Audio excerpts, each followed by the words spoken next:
SSLC 100% ರಿಸಲ್ಟ್ಗೆ tahsildar ವಿನೂತನ ಪ್ರಯತ್ನ ಮಾಡಿದ್ದಾರೆ. ಸಂಜೆ ವಿದ್ಯಾರ್ಥಿಗಳ ಮನೆ ಬಾಗಿಲನ್ನು ಈಗ ತಹಶೀಲ್ದಾರ್ ಬಡಿಯುವಂತಹ ಕೆಲಸ ಮಾಡ್ತಾ ಇದ್ದಾರೆ. ಚನ್ನಪಟ್ಟಣ ತಹಶೀಲ್ದಾರ್ ಗಿರೀಶ್ರಿಂದ ವಿನೂತನವಾದಂತಹ ಅಭಿಯಾನ. ಯಾಕಂದರೆ ತಾಲೂಕಲ್ಲಿ 100% ರಿಸಲ್ಟ್ ತರುವ ದೃಷ್ಟಿಕೋನ, ಆ ದೃಷ್ಟಿಕೋನದಿಂದ ಅಭಿಯಾನ ಶುರು ಮಾಡಿದ್ದಾರೆ.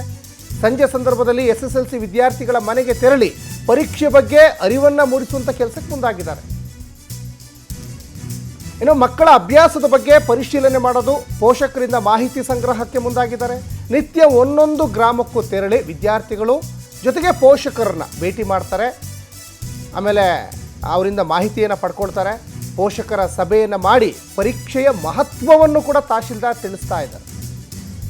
ಪ್ರತಿ ವಾರ ತಾಲೂಕಿನ ಎಲ್ಲ ಮುಖ್ಯ ಶಿಕ್ಷಕರ ಸಭೆ ನಡೆಸಿ ಚರ್ಚೆ. ಇನ್ನು ಪ್ರಿಪ್ರೇಟರಿಯಲ್ಲಿ ಕಡಿಮೆ ಅಂಕ ಬಂದ ವಿದ್ಯಾರ್ಥಿಗಳ ಮೇಲೆ ಈಗ ನಿಗಾ ಇಟ್ಟಿದ್ದಾರೆ ತಹಶೀಲ್ದಾರ್ ಅನ್ನೋದು ಕೂಡ ಗೊತ್ತಾಗ್ತಾ ಇದೆ. ಇದೊಂದು ಒಳ್ಳೆ ಬೆಳವಣಿಗೆ ಇದು. ಯಾಕಂದರೆ SSLC ಅಂದರೆ ಅದು ವಿದ್ಯಾರ್ಥಿಗಳ ಬದುಕಿನ ಒಂದು ಟರ್ನಿಂಗ್ ಪಾಯಿಂಟ್. ಅದು SSLCಯಲ್ಲಿ ಪಾಸ್ ಆಗಿಬಿಟ್ರೆ ಮುಂದೆ ಎಜುಕೇಷನ್ ಮಾಡಲಿಕ್ಕೆ ತುಂಬ ಅನುಕೂಲ ಆಗ್ತದೆ ಅನ್ನುವಂತಹ ಒಂದು ನಂಬಿಕೆ ಇದೆ. ಆ ನಿಟ್ಟಿನಲ್ಲಿ ಸಾಕಷ್ಟು SSLCಗೆ ಎಫರ್ಟ್ ಹಾಕ್ತಾರೆ ಮಕ್ಕಳುಗಳು ಕೂಡ. ಮತ್ತು ನೋಡಿ, ತಹಶೀಲ್ದಾರ್ ಇವತ್ತು ಫೀಲ್ಡಿಗೆ ಇಳಿದಿದ್ದಾರೆ ಈ ಒಂದು ನಿಟ್ಟಿನಲ್ಲಿ. ಅಂದರೆ ಅಪ್ರಿಷಿಯೇಟ್ ಮಾಡಬೇಕು ಇಂಥ ತಹಶೀಲ್ದಾರ್ನ.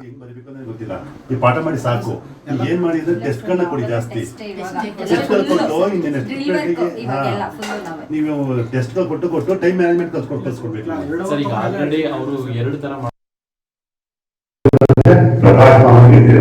ಇಲ್ಲ ಅಂತ ಆದ್ರೆ ಹೆಣ್ಮಕ್ಳಿಗೆಲ್ಲ ಒಲೆ ಮಾಡ್ತಾರೆ, ಗಂಡು ಮಕ್ಕಳಿಗೆಲ್ಲ ಹೊಲ ಬರ್ತಾರೆ. ಅದಕ್ಕೆ ಏನ್ ಮಾಡ್ತಾರೆ, ಓದ್ತಾ ಇದ್ರೆ ಮಗ ಓದ್ತಾ ಇದ್ದಾರೆ, ಮಗ ಓದ್ತಾ ಇದ್ದಾರೆ ಅಂತ ಸುಮ್ಮನೆ ಇರ್ತಾರೆ. ಓದಿಲ್ಲ ಅಂತ ಅಂದ್ರೆ ಮೊದಲೇನಾದ್ರು ಮಾಡ್ಕೊಂಡು ಜವಾಬ್ದಾರಿ ಇರುತ್ತೆ ಅಂತಾರೆ ತಂದೆ ತಾಯಿಗಳು. ನಾವೇ ಹೊರ ಓದ್ತಾ ಇದ್ದಾರೆ. ಅದರಿಂದ ದಯವಿಟ್ಟು ಚೆನ್ನಾಗಿ ಓದಿ. ನೀವು ಈ ಪೋಷಕರಿಂದ ದಯವಿಟ್ಟು ಟಿವಿಯನ್ನ ಬಳಸೋದು ಕಮ್ಮಿ ಮಾಡಿ. ಟಿವಿ ದಯವಿಟ್ಟು ಎಕ್ಸಾಮ್ಗೆ ತನಕ ಯಾವುದೇ ಕಾರಣಕ್ಕೂ ಕೂಡ ನಿಮ್ಮ ಟಿವಿನ ಬಂದ್ ಮಾಡಿ.